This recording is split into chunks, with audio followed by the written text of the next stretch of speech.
It's always a pleasure to have one of our own people speak to you so you can see what a remarkable staff we have at this aquarium. And tonight, I'm pleased to welcome Aquarium Aviculturist Sara Mandel, and she's going to discuss her conservation work with penguins in South Africa. Sara's a bird expert in charge of the aquarium's June Keys penguin habitat. Because she cares for the penguins on a daily basis, she's grown very knowledgeable about each of them. And their different personalities, and they do have different personalities, their preferences and their relationships. And her experience in raising the 13 penguin chicks that we've had at this aquarium that have hatched here made her well qualified to help with rearing abandoned penguin chicks with the South African Foundation for the Conservation of Coastal Birds.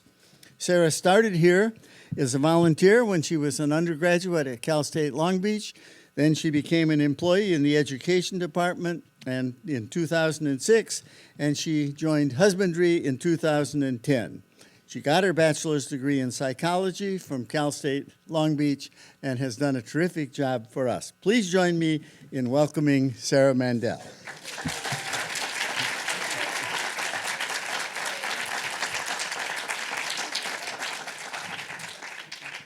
All right, who wants to learn about penguins? Okay, I'm going to tell you about the most amazing trip that I've ever had, and I was lucky enough to go on it through the Aquarium of the Pacific. So I hope you enjoy this lecture as much as I enjoyed writing it.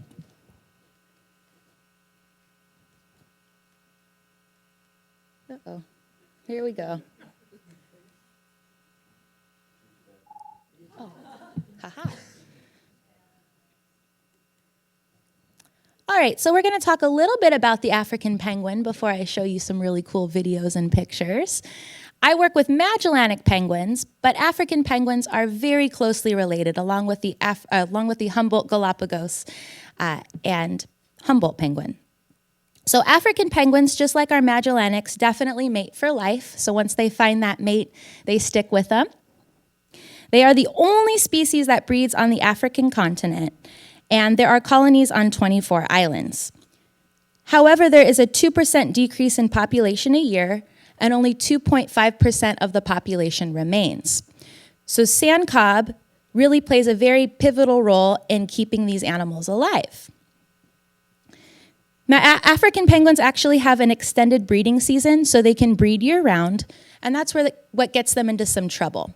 So they go through a yearly molt, or a catastrophic molt, and they have to replace their feathers once a year. That's okay, but when they do that, they actually have to fast, and they stay on land. So if they lay eggs right before that molt, their chicks become abandoned, and they aren't able to survive because they need their parents to feed them food. So we'll talk a little bit more about SANCCOB in a minute, but just think about that. There used to be millions and millions of African penguins, and now there's only about 20,700 breeding pairs left, so they definitely need some help. So how did SANCCOB start? This amazing woman, Althea Louise Berman Westhull, actually set up her whole house to be able to save these African penguins. What was happening is that there were oil spills, and these birds needed to be rescued. And so what she did is she actually did this. She put about 3 penguins in her bathtub, cleaned them up with dish soap, and fed them strips of fish that were dipped in vegetable oil. She had about a 50% success rate with these guys, and the SPCA didn't really know what to do with penguins. So they went ahead and they gave her a chance, and she was given permission to study these animals in their colony at Dassin Island. And she had lots of photographic evidence that their population was decreasing severely. So she decided to rally together with Dr. Roy Siegfried, an ornithologist, and they decided to start SANCCOB. So before we get into the really cute videos and pictures, I thought I would show you guys a little bit about a very, very big disaster that happened called the Treasure Spill. The Treasure Spill was in June 23rd in 2000, And a ship basically spilled all of this oil, lots and lots of oil. In fact, 1,300 tons of it. And my mentor, who doesn't work here anymore, but she's an amazing lady named Karen Anderson. She actually got to participate in this spill, and she helped save this African penguin population along with SANCCOB and the International Bird Rescue, IBRC. So this was a 12-week-long rescue with 400 tons of fish and 4,500 people helping. The IBRC, or International Bird Rescue, had already helped with a spill in 1994, where there were 10,000 oiled penguins and about 4,700 were rescued. So they realized that this is a pretty successful operation. If they can rally together, they can save some of these birds. So that's what they did. And over 75% of the rehab birds were observed again in their natural habitat. I'm glad they were not absorbed. But they realized that this was a successful effort, and SANCCOB pulled together a bunch of people along with the IBRC to be able to rescue this African penguin. So why does SANCCOB save birds? Every individual does matter. And the reason behind this is if you can save one life, think about that life that you've changed, and then think about the offspring that they can have and how important it is to keep that ecosystem going. So I know this is a sad picture, but we're going to assume that this animal had a very happy, healthy rescue and is back there out in the ocean. But since 2006, 4,000 African penguin chicks were successfully released back to their natural habitat. And SANCCOB actually just celebrated their 50th anniversary. So they're doing a really good job, and this is very effective conservation intervention. By being able to get out there in their natural habitat, see how these birds are doing, rehab them and re-release them, they are very, very successful in being able to save this species of animal. But that's not all they do. While I was there, they actually got a giant petrel in. This animal is actually native to the seas by Antarctica, and it was blown off of its course. And I came in one day from a volunteer shift, and we just saw this huge bird. And it kind of put it in perspective for me. Of course, I was there to help penguins, but I was also there to help all of the other animals that were there as well. So not every single penguin that they get can be re-released back to its natural habitat. So SANCCOB actually has something called the home pen. One of these birds' names is Stumpy. Stumpy was actually in a garden, and this woman's cat actually got to Stumpy and bit off part of Stumpy's flippers. So he's not able to really propel himself throughout the water like all those other penguins are, but he has a really nice home at SANCCOB. And there's also the Two Oceans Aquarium. And if the Two Oceans Aquarium has an issue with one of their penguins, or they need a little bit of a break, they need to rotate some of their birds out, they can actually bring them to SANCCOB. You can see this little dude, that little dude right there, is having a nice visit there too. So this is Boulders Beach, and I'm just gonna play this video because being able to see this with my own eyes was one of the most amazing things I've ever gotten a chance to see.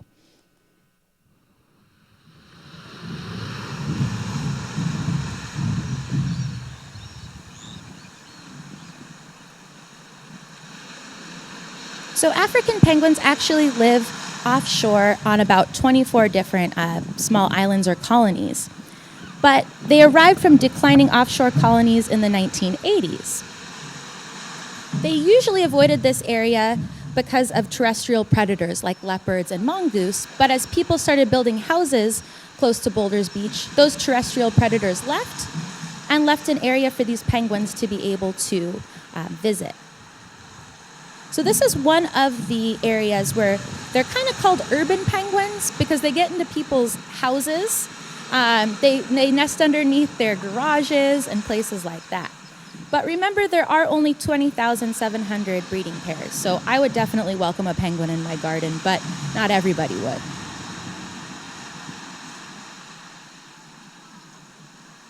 I remember being able to visit this area on one of my 3 days off in the 2.5 weeks that I was there. And I just remember saying, they're everywhere. There they are.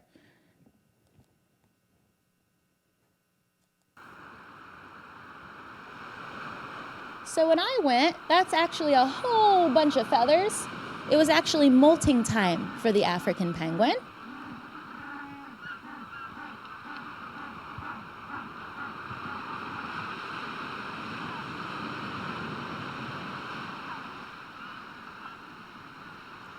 They're happy little animals, aren't they?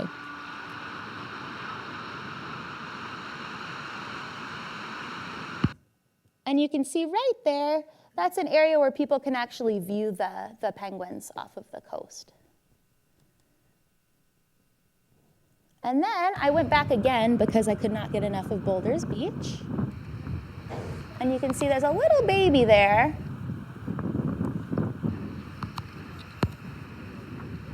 And that penguin was not going through a molt, so that chick probably got a chance to stay with its parents. But it was pretty remarkable to be able to see Boulders Beach and all of the other areas where the penguins were, because you would walk off the boardwalk, look to your right and left, and there were either feathers or penguins just all over the place. Now remember, these guys have about 70 feathers per square inch, and the feathers are what keep them dry in the water. So they go through this yearly catastrophic molt, and usually everything's okay unless they have chicks. So the area that I actually released penguins at, which we'll get to in a little bit, was called Stony Point.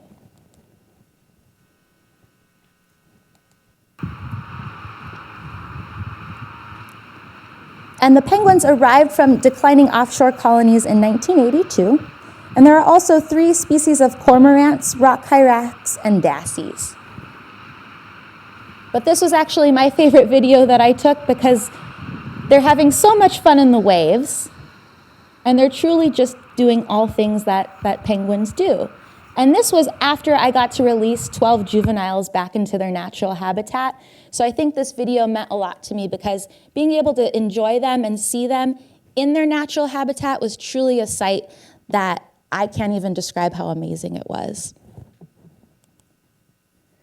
All right, so what I did at SANCCOB was an animal professional experience, but what they do is they bolster their chicks. And that's a fancy word for basically getting them healthy enough to be able to survive in the natural habitat.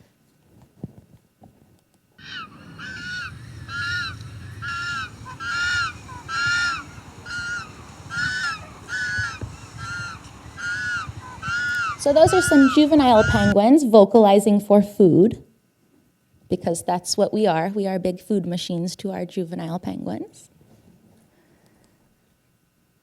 So what did I do there? I did the animal professional experience. That actually draws people from all around the world that live in or that work in an animal professional career. So by being able to work with our Magellanic penguins here at the Aquarium of the Pacific, I was able to help out these African penguins bolster or get them back to their natural habitat. But while I was there, I actually had to make sure that they were getting fed and getting all the care that they needed. This is number 450, and 450 gets a special 2. Now this is formula, and in this formula there's the medicine, of course, but there's also fish, vitamins, essential oils, and some hydration. This basically helps the chick get back on its feet and get nice and strong. And now after the formula, I'm going to give this bird 4 fish. When they get older, they get more fish and they get the opportunity to swim, but you have to get them nice and strong before you can do that first.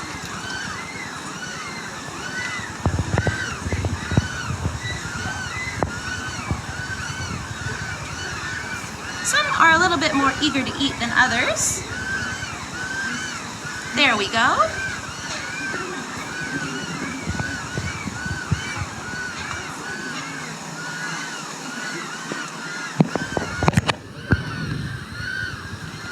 That's 3.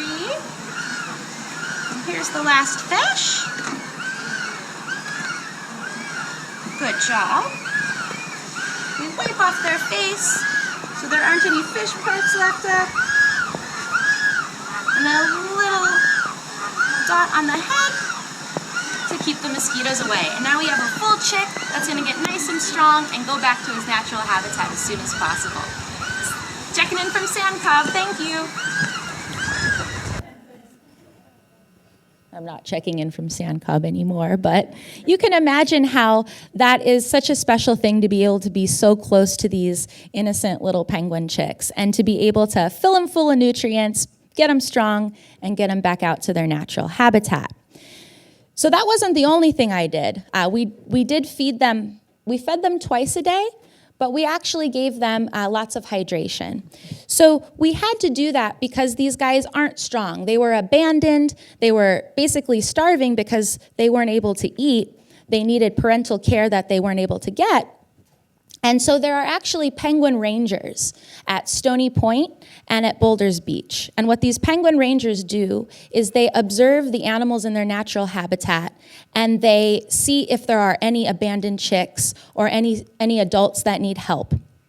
And once they do that, SANCCOB takes over, they get transported. There are two SANCCOBs. I just got to work in the one that was in Tableview. But there's also one in Port Elizabeth. And they are 24/7, 24 hours a day, 7 days a week, ready to jump into action. I remember somebody brought in a kelp seagull, and everybody just kind of dropped what they were doing, made sure that animal was happy, and then went back to taking care of what they needed to do. It was actually the end of the day, and everybody was ready to go home. So in the morning, we would have a meeting, and we would get to see where we were going to go. And I was lucky enough to always be with the penguin chicks in the nursery because that's why I was there. And I learned how to feed them very, very quickly. So you saw that tube. That wasn't the easiest thing to do. But the good thing is they're usually hungry, so they open their mouth. You give them the tube, and all of a sudden they're like, wait, I'm getting full. I don't understand. Ooh, fish. We also gave them some hydration to get them nice and strong. And they weren't ready to swim yet, but a couple of the chicks actually needed a little bit of extra care. So this up here, that's a nebulizer. That helps take care of something called aspergillosis. These guys can get that if they're stressed out or they have other issues going on. So this nebulizer was something that we would all kind of not really fight over, but the earlier you got there, the earlier you could nebulize your birds and then go about your penguin business. So I remember starting to show up like a half hour early because I ended up getting a lot of those nebulized birds. So they go in this box for about 10 minutes, and they get a nice mist, and that keeps them nice and healthy. That gets them nice and healthy, I should say. And then right here, I'm really happy to be drawing up some medicine. Some of our birds just needed a little of extra TLC before they were able to be released. They want to give them the best chance to be able to make it out there in their natural habitat. So they don't really, they basically do anything they need to do. If that bird needs medicine, they make sure it gets medicine. They get vet checks and medical checks, which I'll go over as well. So everything's very, very well organized. And I even recognize some of the same medicine that we use here at the Aquarium of the Pacific. I should also mention, before I show you cute videos, that SANCCOB was actually celebrating their 50th year. So I was one of the first people to get a chance to see their newly renovated center, and they did an amazing, amazing job with it. They have a lot more space now, and they did open the first chick rearing unit in 2001. So they're doing a really good job of getting those animals back to their natural habitat, but it was a cuteness overload.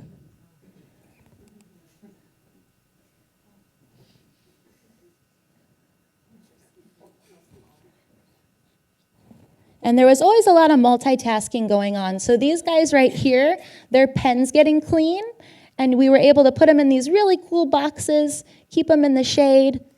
That is after they got a chance to go back into their nice clean area. And well, that's just cute because I was about to feed them. This chick here, we nicknamed Vulture Baby.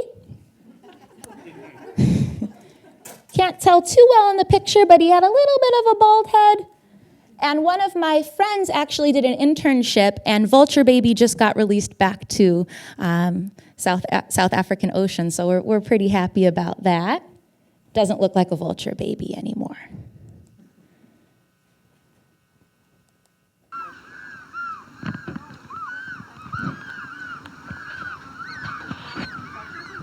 different perspective for you.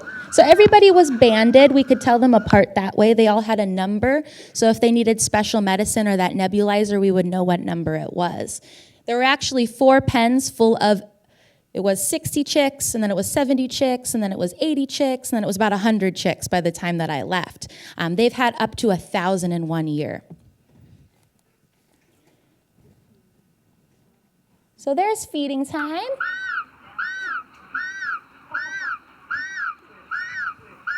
I still hear that sound.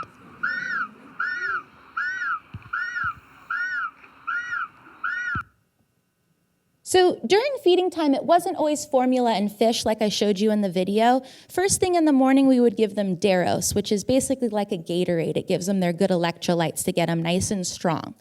Then we give them some formula and fish. Then we give them some water. This is all throughout the day. It's not all at once. And then we give them formula and fish one more time. So you can see 2 of my awesome coworkers at the time, they have a bird in their lap each. They're both sitting on these stools, and they're offering the birds fish, and then the formula's right here. I got really good at carrying these without dropping them after the first day. So this is a little chick that I nicknamed Little AOP, and then I ended up adopting this chick. I'm pretty sure this chick got released, but I haven't followed up on it yet. But while I was there, I ended up always feeding this chick. It was he was number 359, and I would always just look down, look at the number, and be like, I have you again. This is so weird. So I kind of had a little bond with this chick. There he is right there, timid little guy.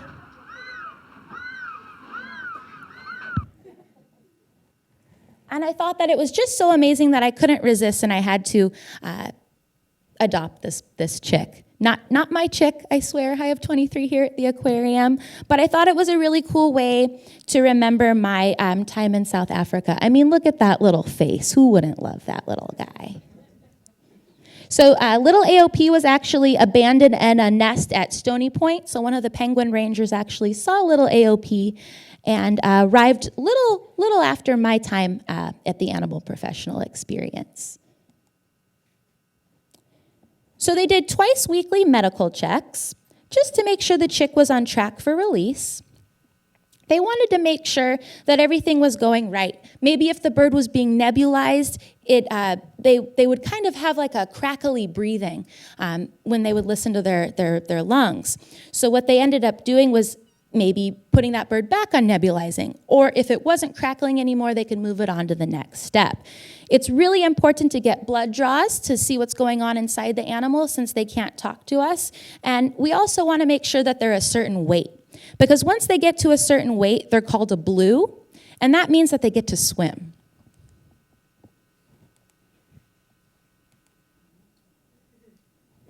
So here's the newly renovated facility with this big, huge swimming pool here.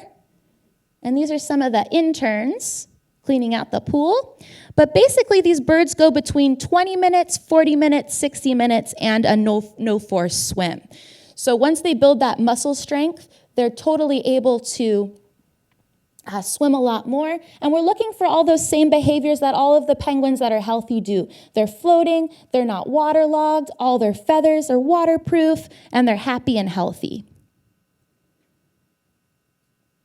And it was a lot of work to work with these guys because once they're swimming, you want to keep them in there for a while, so we would close these gates here, and the birds would kind of just swim around everybody until the job was done.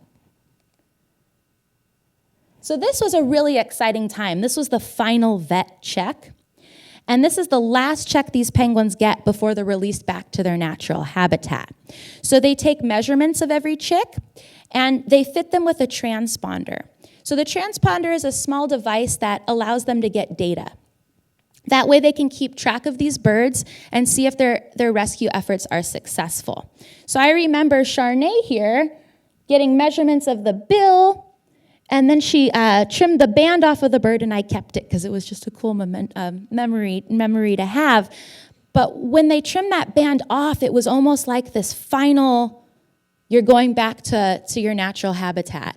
I almost cried because it was just so sweet to be able to see these caretakers care so much about the animals that they were working with and for it to be successful. So here's the part we're waiting for, right? The release. So this was one of the most amazing memories that I truly have ever had. I, as a little girl, always wanted to help animals, and I'm lucky enough to work here at the Aquarium of the Pacific. But being able to release these animals back to their natural habitat was a feeling that I can't even replace. So I'm just going to play the video for you, and hopefully you get the vibes. So we released 12 juvenile African penguins back to their natural habitat.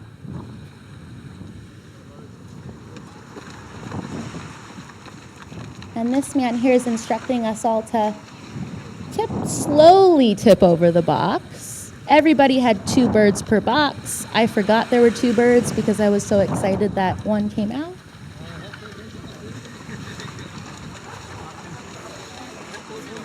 They really didn't wait for us to say goodbye. They were out of there.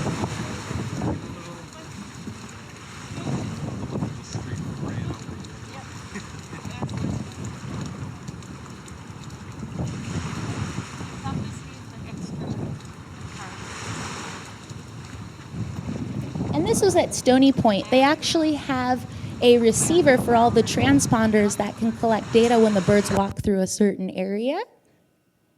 And this is a funny video. You can't really see them anymore, but they're right there. And what they did, there's a bunch of penguins over here too. I thought they were going to go to those penguins, but they actually go out to sea, and you're not going to see them for a while again until they go through that yearly molt. So they spend time out in the open ocean. We don't really know where they go. Remember, Boulders Beach and Stony Point aren't their natural habitats. That just kind of happened in the 80s when the terrestrial predators went away. So they go out at sea. Hopefully they link up with some penguins, some older penguins that show them the ropes, and then they come right back to Stony Point.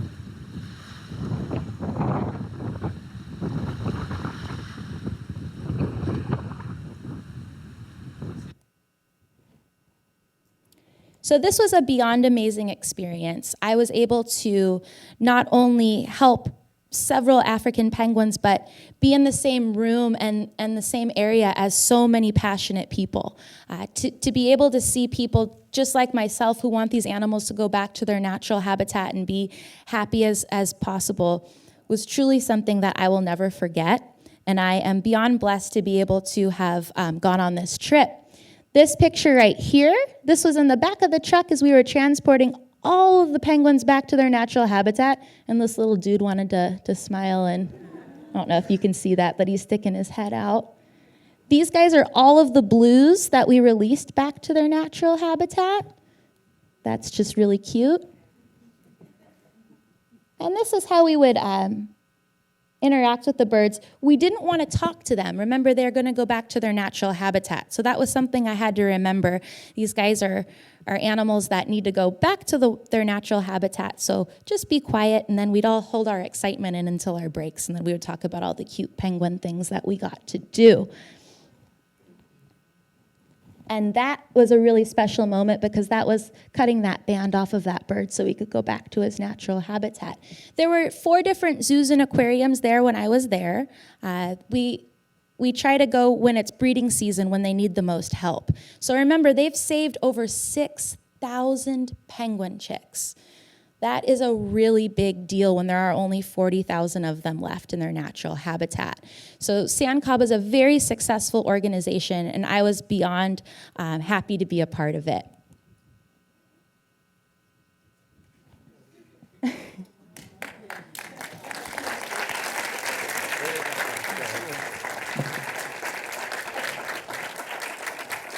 Who has the first question? Got one right over here. I can see everybody now. A quick question. What's the percentage of survival after they go back to the natural habitat? You have the transponder on them, so you can monitor them for some period of time. They say that the success rate is about 90%. Yeah.